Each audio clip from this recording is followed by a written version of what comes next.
आपको तो ये भी याद नहीं कि आपके देवर की शादी हो चुकी है और उनकी पत्नी यहीं रहती है इसी घर में। निर्मला तुम। भाभी अगर आपको ये सारी बातें याद होती तो आप मुझसे मेरा हक कभी नहीं छीनती। मैं और नहीं तो क्या भाभी, मेरे पति दोपहर में दफ्तर में क्या खाएंगे ये भी आप तय करेंगी। क्यों? क्या मैं उनकी पत्नी नहीं हूँ? मुझे अगर उनके खाने पीने का ख्याल रखने का कोई अधिकार नहीं है तो आपको मेरी शादी उनसे नहीं करानी चाहिए थी। मुझे कुछ भी नहीं पता भाई साहब। निर्मला ने टिफिन दिया, मैं लेकर चला आया। निर्मला ने दिया और तू ले आया, पर क्यों? आज तक हम एक ही टिफिन का साथ साथ खाना खाते रहे हैं, तो फिर आज ये 2 टिफिन क्यों? भाई साहब, निर्मला ने मुझसे कहा कि मनीषा भाभी आज से मेरे लिए खाना नहीं भेजेंगी। मुझे अपना खाना अलग से ले जाना होगा, इसलिए मैं अपना खाना अलग से लेकर आया हूँ। हद हो गई, हद हो गई। मुझे आज तक पता ही नहीं चला कि मैं इतना बड़ा बुद्धू हूँ। अरे मुझे ये बात समझ में क्यों नहीं आई कि अभी अभी श्याम सुंदर की शादी हुई है। हर बीवी अपने दूल्हे राजा को रिझाना चाहती है और उस रिझाने में अपने हाथ का बना हुआ स्वादिष्ट खाना भी शामिल है। इसे कहते हैं मियाँ बीवी का प्यार। मनीषा, बहू ने एकदम सही कहा।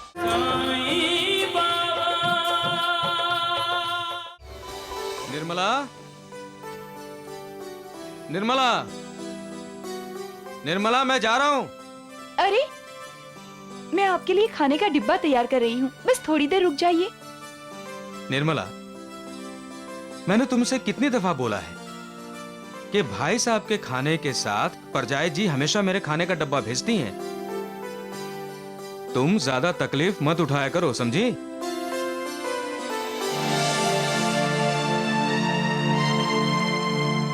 चले गए।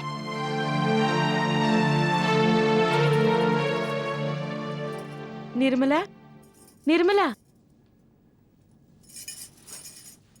आज शाम को जल्दी घर का सारा काम खत्म कर लेना, हम लोग घूमने चलेंगे। बड़ी मेहरबानी आपकी भाभी। आपको ये तो याद रहा कि मैं भी हूँ। निर्मला, नहीं तो क्या, आपको तो ये भी याद नहीं कि आपके देवर की शादी हो चुकी है और उनकी पत्नी यहीं रहती है इसी घर में। निर्मला तुम। भाभी अगर आपको ये सारी बातें याद होती तो आप मुझसे मेरा हक कभी नहीं छीनती। मैं और नहीं तो क्या भाभी, मेरे पति दोपहर में दफ्तर में क्या खाएंगे ये भी आप तय करेंगी। क्यों? क्या मैं उनकी पत्नी नहीं हूँ? मुझे अगर उनके खाने पीने का ख्याल रखने का कोई अधिकार नहीं है तो आपको मेरी शादी उनसे नहीं करानी चाहिए थी। भाभी, आप मुझे मेरे पति की सेवा क्यों नहीं करने देती? आप तो ऐसे कर रही हैं जैसे मैं इस घर में हूँ ही नहीं।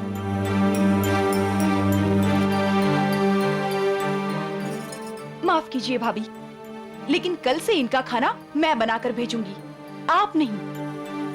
आप बस अपने पति का खाना अलग से भेजिए।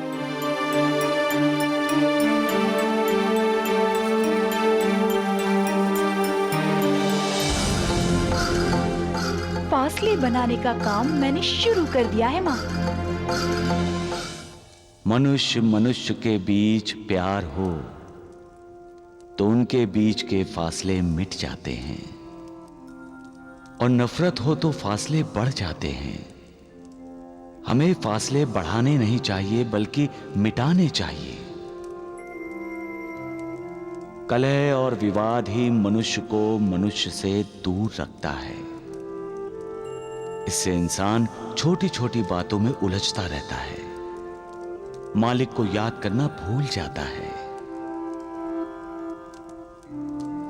अगर हम दूसरों के हित और कल्याण के बारे में सोचेंगे तो मालिक हमारे साथ होता है। योग, वैराग्य, तप, ज्ञान आदि ईश्वर के पास पहुंचने के मार्ग हैं। जरा कोशिश तो करनी चाहिए इन मार्गों पर चलने की। एक बार सही मार्ग पकड़ लिया तो किसी की निंदा नहीं, किसी से नफरत नहीं। भला ही भला, सबका भला, सबका मालिक एक।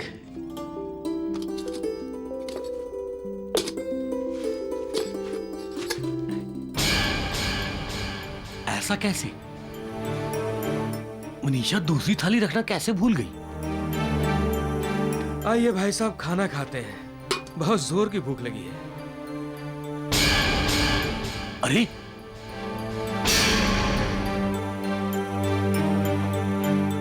ओए श्याम सुंदर, ऐ की है? तू अपना टिफिन कैसे लेकर आया है? तुझे क्या लगा मनीषा तेरे लिए खाना नहीं भेजेगी आज? मुझे कुछ भी नहीं पता भाई साहब, निर्मला ने टिफिन दिया, मैं लेकर चला आया। निर्मला ने दिया और तू ले आया, पर क्यों? आज तक हम एक ही टिफिन का साथ साथ खाना खाते रहे हैं, तो फिर आज ये दो टिफिन क्यों? भाई साहब, निर्मला ने मुझसे कहा कि मनीषा भाभी आज से मेरे लिए खाना नहीं भेजेंगी, मुझे अपना खाना अलग से ले जाना होगा, इसलिए मैं अपना खाना अलग से लेकर आया हूं। मनीषा बोली?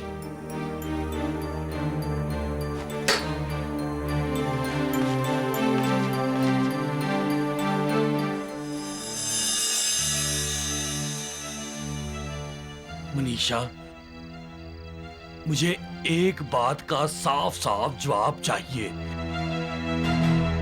तुमने आज श्याम सुंदर के लिए खाना क्यों नहीं भेजा? तुम अच्छी तरह जानती हो कि वर्षों से मैं और श्याम सुंदर दफ्तर में बैठकर साथ साथ खाना खाते हैं। फिर आज ऐसा क्या हो गया जो सामने खाना होते हुए भी हम दोनों को भूखा रहना पड़ा? मेरी तो समझ में नहीं आता कि तुम ये सब कैसे कर सकती हो। श्याम सुंदर तुम्हारे लिए कैसे पराया हो सकता है? ये सब नहीं चलेगा। मैं तुम्हें साफ साफ कह देता हूं कि मेरे जीते जी ये सब नहीं चलेगा। मुझे ये बंटवारा मंजूर नहीं है। मुझे भी मंजूर नहीं है। राजेंद्र के पैदा होने से पहले मैंने श्याम सुंदर को अपने बेटे जैसा माना। ममता कभी बटती नहीं है। राजेंद्र के पैदा होने के बाद भी श्याम सुंदर के लिए मेरे प्यार, मेरी ममता में कभी कोई कमी नहीं आई। और आज भी मैंने श्याम सुंदर के लिए खाना बनाया था। बनाया था तो फिर भेजा क्यों नहीं? क्योंकि निर्मला ने मना किया था। बहू ने मना किया था? लेकिन क्यों? क्योंकि वो नहीं चाहती कि शादी के बाद श्याम सुंदर मेरे हाथ का बना खाना खाए।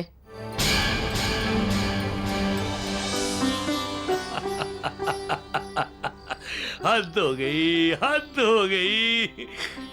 मुझे आज तक पता ही नहीं चला कि मैं इतना बड़ा बुद्धू हूं। अरे मुझे ये बात समझ में क्यों नहीं आई कि अभी अभी श्याम सुंदर की शादी हुई है। हर बीवी अपने दूल्हे राजा को रिझाना चाहती है, और उस रिझाने में अपने हाथ का बना हुआ स्वादिष्ट खाना भी शामिल है। इसे कहते हैं मियां बीवी का प्यार। मनीषा, बहू ने एकदम सही कहा। यानी आपको ये बंटवारा मंजूर है? हाँ भाई, बंटवारा कैसे मंजूर होगा? भाई कल से खाना मत देना मुझे। मैं श्याम सुंदर के खाने के डिब्बे से बहू के हाथ का खाना खाऊंगा। ये किसने किसने अभी अभी मेरे कानों में कुछ कहा? किसकी आवाज आई थी मेरे कानों में? किसकी? आपके बाबा ने कही होगी।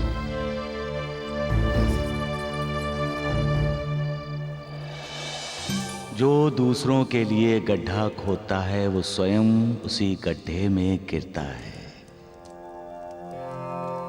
सबका मालिक एक। सोचा था क्या, और क्या हो गया? अब तो निर्मला को श्याम सुंदर का नहीं, रामलाल जी का भी खाना बनाकर भेजना पड़ेगा। और हो सकता है कल मनीषा भाभी भी बोले, निर्मला कल से हम दोनों वक्त तुम्हारे हाथ का ही खाना खाएंगे। पिताजी, तू क्यों रो रही है? क्या मेरी बेटी इतनी जल्दी हार मान जाएगी? हम तो फासले बढ़ाने की बात कर रहे थे माँ। वहाँ रामलाल जी ने तो फासले ही मिटा दिए। घबरा मत, सब्र रख और हौसले से काम ले। अपने निशाने पर आंख जमा कर रख। वक्त आने पर तीर चलाएगी तो ठीक निशाने पर लगेगा। और तुम्हारा निशाना क्या है? राजेंद्र साइकिल्स। हाँ, राजेंद्र साइकिल्स की मालकिन तू, सिर्फ तू ही बनेगी।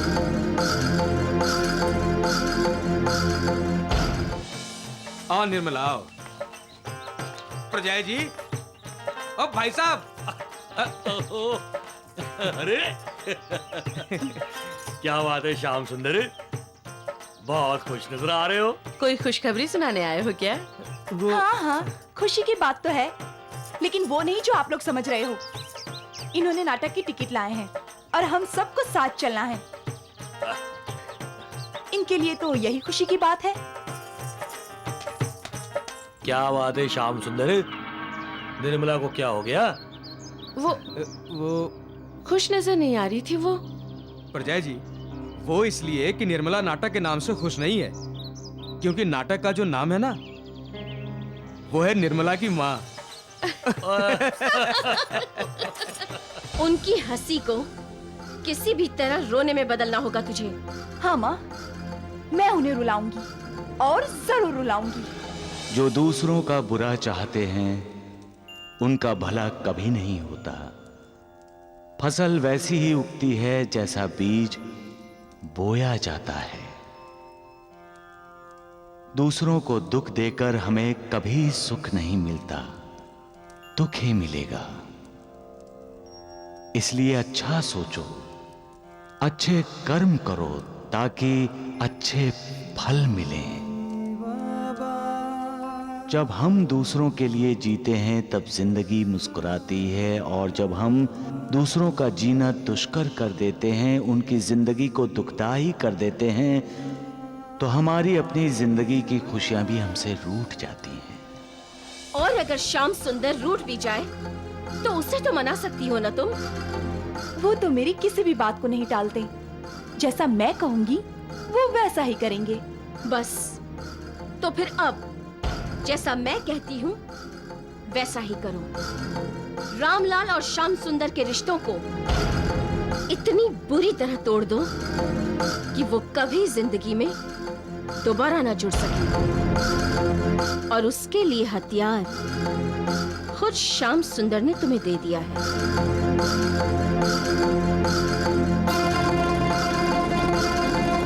नाटक की टिकटें।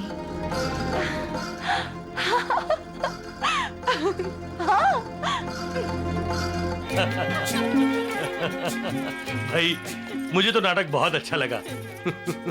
क्यों मनीषा? हाँ, मुझे भी बहुत अच्छा लगा। नाटक भी अच्छा था और बोलने वाले भी जमा जमा कर बोल रहे थे।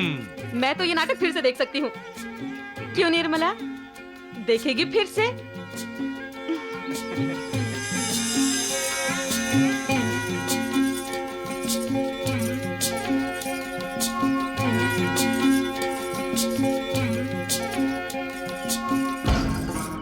श्याम सुंदर ने तुम्हारे हाथों में एक हथियार दिया है, नाटक की टिकटें।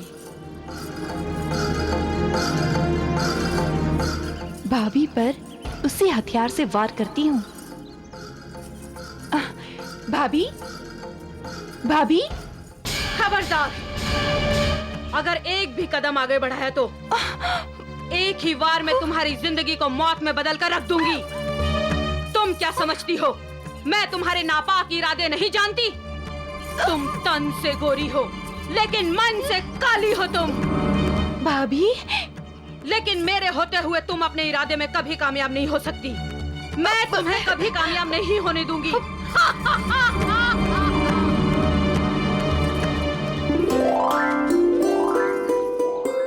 क्या नाटक था, मैं तो भूल ही नहीं पा रही हूँ। देखा, कैसे मुंह जबानी याद है मुझे। श्याम सुंदर अब कौन से नाटक की टिकट लेकर आएगा? वो नाटक की टिकटें तो जरूर लाएंगे। आप कोई भी बहाना बनाकर हमारे साथ आने से इनकार कर दीजिए। लेकिन क्यों? क्योंकि ओहो भाभी, आप समझती क्यों नहीं? आप तो जानती है ना, हम दोनों की नई नई शादी हुई है। हम दोनों साथ साथ बैठकर नाटक देखेंगे तो नाटक देखने का मजा ही कुछ और होगा। और अगर आप दोनों आ गए तो आप दोनों तो बैठोगे हम दोनों के बीच में। फिर उनका चेहरा होगा पूरब, मेरा चेहरा होगा पश्चिम, और आप दोनों हम दोनों के बीच में। आपको समझना चाहिए ना भाभी, आप तो हमसे बड़ी हैं। श्याम सुंदर जी तो भोले हैं और आपके एहसानों तले दबे हुए हैं। वो तो इशारा भी नहीं करेंगे।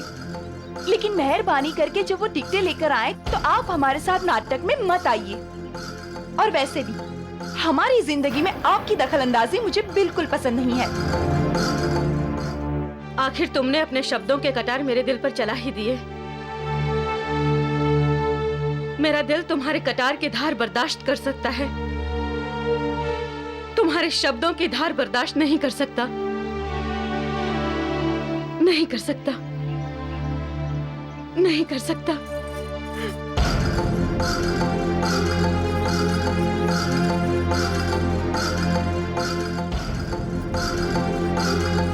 इतना सब कुछ होने के बाद भी तुम्हारी वो मनीषा भाभी तुम पर नाराज नहीं हुई। इसका मतलब है कि वो एक कमजोर इंसान है। माँ की ममता को कभी कमजोर मत समझना। और तुम ये मत भूलो कि उसने श्याम सुंदर को अपना बेटा माना है। लो जी, आप फिर बोले। अगर आप चुप बैठेंगे तो क्या आपको खाना हजम नहीं होगा? आप चुप रहिए। हाँ तो बेटी, सबसे पहले तुम्हारी वो मनीषा भाभी पर हमें हमला करना होगा। हमला? चुप! कुछ ऐसा करना होगा हमें जिससे मनीषा का दिल टूट जाए। नहीं माँ, मनीषा भाभी दिल की बहुत अच्छी हैं। मैं जब भी उन्हें ठेस पहुंचाती हूँ तो तकलीफ मुझे होती है। मैं मनीषा भाभी की आंखों में आंसू नहीं देख सकती माँ। तो ठीक है, तुम भी उसके साथ मिलकर आंसू बहाओ। माँ, अगर तुम्हें तरक्की करनी है तो अपने आप को मजबूत बनाओ। राजेंद्र साइकिल्स की मालकिन बनना है या नहीं? जो तीर तुम मनीषा भाभी पर छोड़ आई हो, उससे तो वो जरूर घायल हुई होगी। इससे पहले कि वो होशियार हो जाए, तुम्हारा मकसद उसकी समझ में आ जाए, तुम अपनी तरकश से एक के बाद एक तीर छोड़ती जाओ और उसे इस तरह घायल कर दो कि वो तुम्हारे सामने नाक रगड़ने के लिए भी झुक न सके। मुझे तुम्हारी जीत चाहिए बेटी, और मैं राजेंद्र साइकिल्स की मालकिन तुम्हें देखना चाहती हूँ, सिर्फ तुम्हें।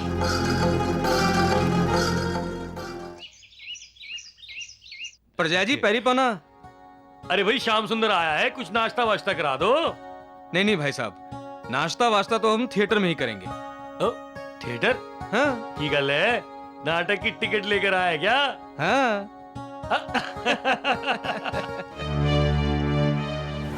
आप तो जानती है ना, हम दोनों की नई नई शादी हुई है।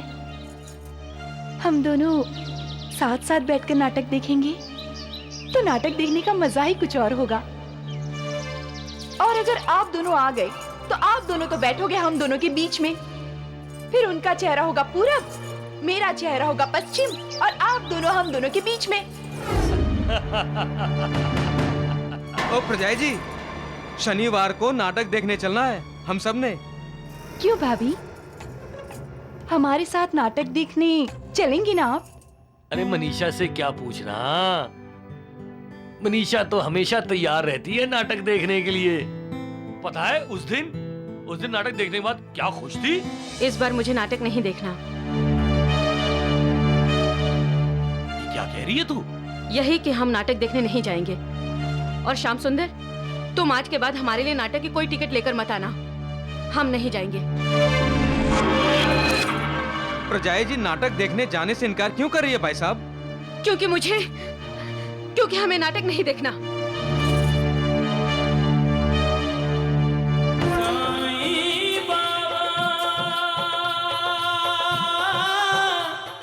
सुंदराबाई, तुम्हारे तो पहले ही कार्यक्रम का क्रियाक्रम कर दिया शिरडी वालों ने। राम राम राम। सुंदराबाई, मुझे नहीं लगता कि वो ढोंगी साईं शिरडी में तुम्हारे पैर जमने देगा, समझी? वैद जी, ये पैर सुंदराबाई के हैं। जहाँ रख दिए वहाँ अंगद के पाँव की तरह जमीन से चिपक जाएंगे, जिसे महाबली रावण भी हिला नहीं पाएगा। सुंदराबाई, कहने और करने में बड़ा फर्क होता है। हाँ, हमारे द्वारिका नाथ जी कब से शिरडी में पांव जमाने की कोशिश कर रहे हैं और हर बार फिसल जाते। ढूंढू टकड़ू। हाँ? एक बार द्वारका माई में जाकर मुझे साईं बाबा से मिलने दीजिए, फिर देखिए ये फूल कांटों में कैसे बदलते हैं। साईं बाबा से कुछ मांगेंगे नहीं आप? मुझे तो बिना मांगे ही साईं बाबा के दर्शन हो गए। अब क्या मांगू? मेरी तो सारी मुरादें पूरी हो गई साईं बाबा के दर्शन से। ये कौन सा जादू टोना है? मुझे द्वारका माई का दरवाजा क्यों नहीं मिल रहा है?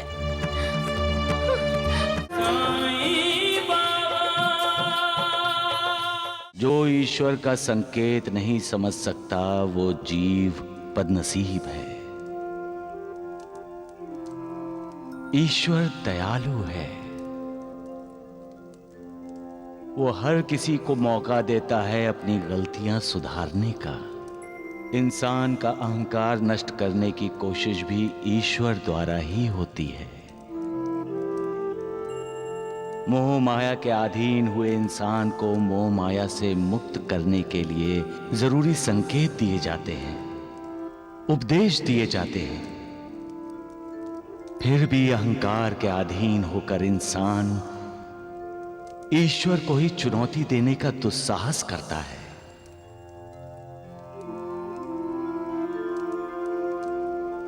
और तब उसके पापों का घड़ा भर जाता है।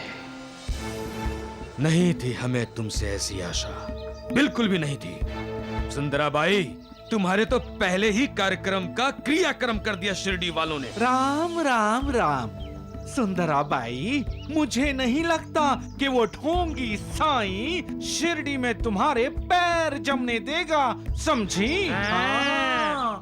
वैद जी, ये पैर सुंदराबाई के हैं। जहाँ रख दिए वहाँ अंगद के पाँव की तरह जमीन से चिपक जाएंगे, जिसे महाबली रावण भी हिला नहीं पाएगा। सुंदराबाई, कहने और करने में बड़ा फर्क होता है। हाँ, हमारे द्वारिका नाथ जी कब से शिरडी में पांव जमाने की कोशिश कर रहे हैं और हर बार फिसल जाते। ढूंढू टकड़ू। हाँ? एक बार द्वारका माई में जाकर मुझे साईं बाबा से मिलने दीजिए, फिर देखिए ये फूल कांटों में कैसे बदलते हैं। बाबा, बाबा, वो सुंदराबाई आ रही है, वो यहाँ आ रही है। तो इतने उत्तेजित क्यों हो रहे हो तुम? आने दो उन्हें। ये द्वारका माई एक पवित्र स्थान है नानावली। जो कोई सच्चे दिल से यहाँ आना चाहता है उसके रास्ते में कोई रुकावट नहीं आती।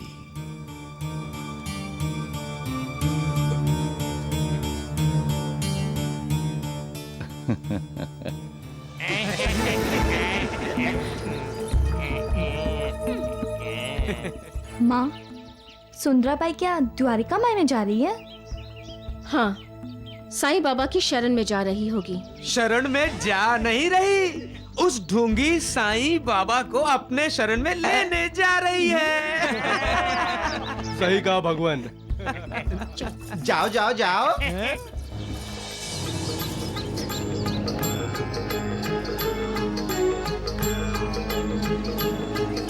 देख रही हो रंजना, सबके चेहरे उड़े हुए हैं।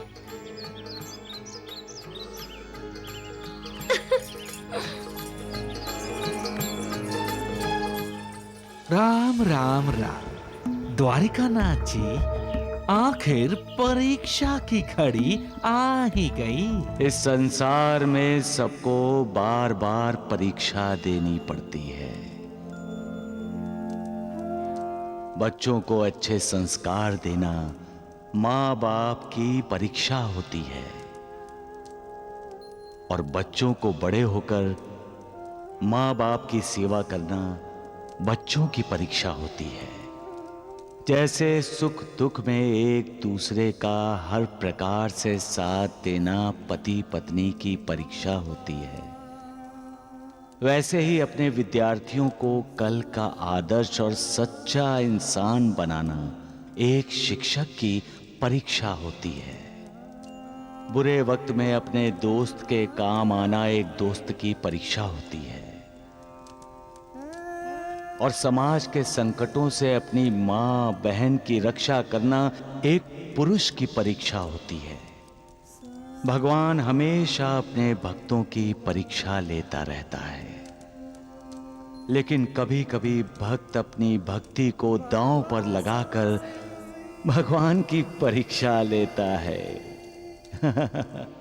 चलो रंजना, हम द्वारिका माई चलते हैं। हाँ। देखो रंजना, ये गांव वाले कैसे हमें घूर रहे हैं।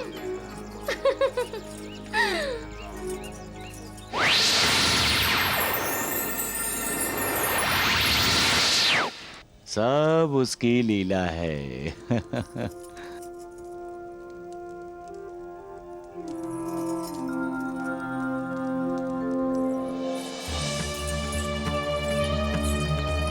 लेकिन ये द्वारिका माई का दरवाजा है कहाँ?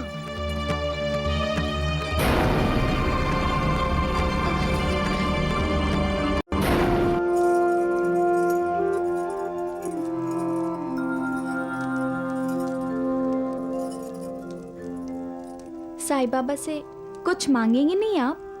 मुझे तो बिना मांगे ही साईं बाबा के दर्शन हो गए। अब क्या मांगू? मेरी तो सारी मुरादें पूरी हो गई साईं बाबा के दर्शन से। ये कौन सा जादू टोना है? मुझे द्वारका माई का दरवाजा क्यों नहीं मिल रहा है? मैं सुंदराबाई की ऋणी हूँ, जिसके कारण मुझे मेरे भगवान के दर्शन हो गए। सुंदराबाई, सुंदराबाई, सुंदराबाई कहाँ गई? मेरे साथ आई थी, कहाँ गई? सुंदराबाई, सुंदराबाई।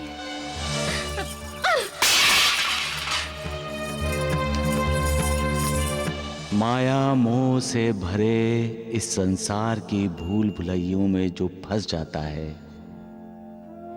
उसे मालिक के परम धाम का दरवाजा खुला होते हुए भी दिखाई नहीं देता। उसकी आंखों पर अहंकार का पर्दा जो पड़ा होता है।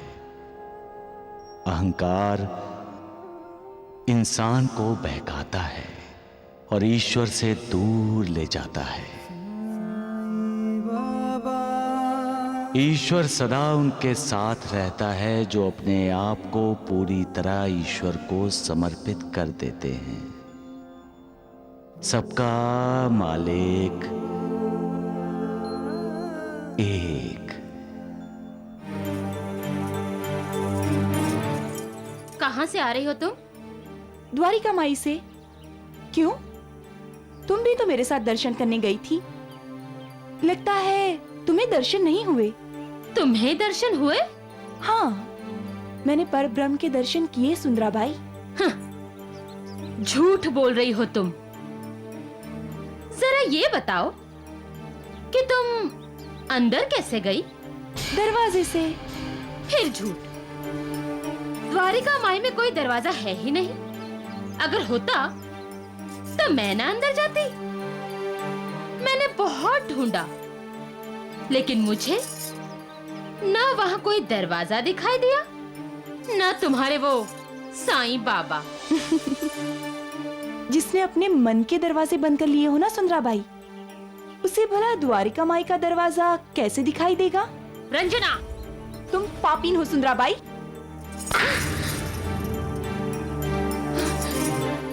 अपनी जुबान को लगाम दो, अपनी हद से बाहर मत जाओ। सुंदराबाई, इस चमत्कार को जानो, साईं बाबा की शरण में जाओ, तुम्हारा उद्धार होगा।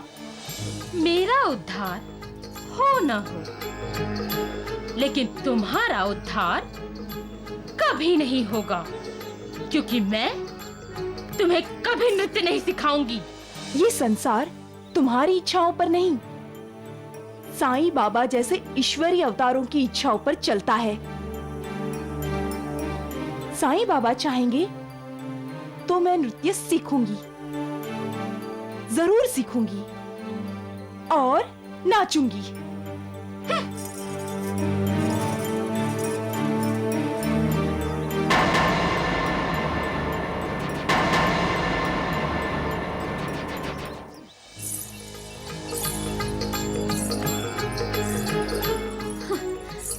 इतना अपमान मेरी पूरी जिंदगी में, इतना अपमान किसने नहीं किया मेरा। ऐसा कौन सा जादू है उस साईं बाबा के पास कि उसने द्वारिका माई का पूरा दरवाजा मेरी आंखों से गायब कर दिया। तुम्हारे साथ साथ हम भी अपमान की आग में जल रहे हैं सुंदराबाई। वो कोंडा जी जो हमारे सामने आंख उठाकर बात नहीं कर सकता था, आज सीना तान कर हमारे सामने बात करने लगा है। ये तो सचमुच चमत्कार है, चमत्कार। साईं बाबा का। अरे गधों, उस ढोंगी साईं का नाम मत लेना यहाँ पे, समझे? मुझे तो इस बात पर शर्म आती है कि सुंदराबाई शिरडी में आई और उसका नृत्य देखने एक भी शिरडी वासी नहीं आया। मैं आया था ना। मैं भी। अरे मूर्ख कहीं के, अब एक शब्द भी मुंह से निकाला तो मैं। वैद जी, हम गूंगे थोड़े ही हैं, बोलेंगे तो शब्द तो निकलेंगे ही। क्यों दगड़ू? हाँ, मुंह से शब्द तो निकलेंगे ना, ऐसे। अरे बस करो। बुड़बक कहीं के, मूर्ख। सुंदराबाई, वो साईं बाबा अपने भक्त और उनकी भक्ति के बारे में बहुत बोलता है ना, तो इतना भी नहीं समझी? तुम सुंदर जो हो,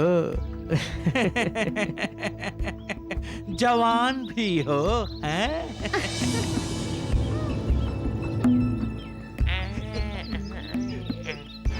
अपने इन दो हथियारों से साईं बाबा के भक्तों के दिलों को लूट लो, और फिर वो सब लोग द्वारिका माई में आरती करने नहीं जाएंगे, इस सुंदराबाई का लावणी नृत्य देखने आएंगे।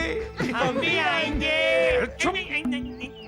और एक दिन ऐसा आएगा कि साईं बाबा के द्वारिका माई में आरती करने कोई नहीं जाएगा। फिर तो सबकी मालकिन सुंदराबाई। हर इंसान अच्छा भी होता है और बुरा भी। इंसान जो भी कर्म करता है वो सभी ना हमेशा अच्छे होते हैं और ना ही हमेशा बुरे। यूं समझ लो कि अच्छाई और बुराई में आपस की लड़ाई है। दोनों हमेशा एक दूसरे पर भारी पड़ना चाहती हैं नानावली। बुराई हमेशा अच्छाई को हटाना चाहती है, मिटाना चाहती है, लेकिन अच्छाई कभी मिटती नहीं। इस अच्छाई और बुराई की लड़ाई को हम सद विवेक बुद्धि कहते हैं। इंसान जब अपने मन को ईश्वर की आराधना में लगा देता है, तब उसका विवेक जागृत रहता है। फिर वो कभी किसी की बुराई नहीं करता। लेकिन बाबा, जब उसका विवेक गहरी नींद में सो जाता है ना, तो बुरे कर्म ही करता है, उस ढोंगी पाखंडी मकर द्वारकानाथ की तरह।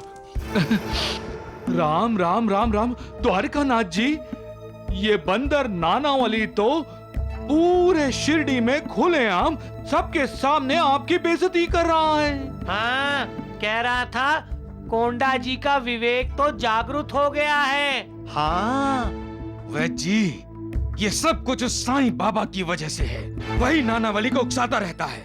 राम राम राम। अरे द्वारिकानाथ जी, ये सुंदराबाई भी तो कुछ नहीं कर रही है इस शिरडी में आकर। ये सुंदराबाई ने कभी ना हार मानी है और ना मानेगी। साईं बाबा से तो हार माननी ही होगी तुम्हें। साईं बाबा कहते हैं कि वो अपने भक्तों से कभी दूर नहीं रहते। जहां भक्त होंगे वहां वो भी होंगे। भक्ति के वश में भगवान। भक्ति के वश में भगवान।